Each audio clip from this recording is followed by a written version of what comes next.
Amadaga Dr. Kizza Besigye wetujjidde ku mpewo kati ono amaze okulabika nga agombebwamu obwala wakati mu ntiisa ey'ekitalo. Nkubuuzaako yonna gy'osinzidde weebale nnyo, weebalire ddala okuva n'ogobera enteekateeka zaffe ez'omuzinzi era ez'omuggundu. Subscribe nga sharing nga commenting agenda ku www.kampalamediatv.com oyongere okulabika nga ate oba oliawo otutuusaako ensonga yonna gy'osinzidde. Of course kakati wetujjidde ku mpewo mikwano gyaffe abali wano munda mu ggwanga erya Uganda nammwe abali emitala w'amayanja, njagala okubategeezaako gw'omanyi obulungi Dr. Kizza Besigye Warren Kifeefe bassebo ne bannyabo akomyewo mu stayiro empya era nga wetujjidde kati amaze okulabika nga agombebwamu obwala.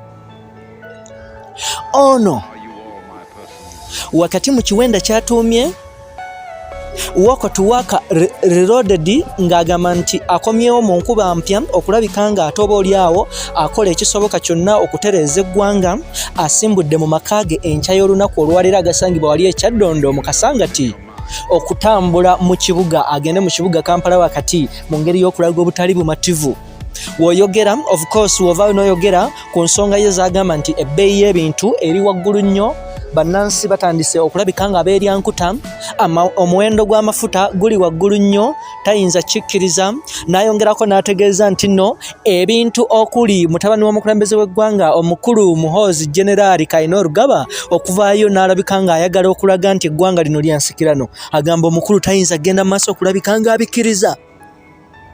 Wano wakati mu bunkenke obw'ekitalo obukedde ffe of course abakedde okulabika nga tuli ku ground, woyogera ku luguudo lw'Eggayaza Wampeewo Kasangati,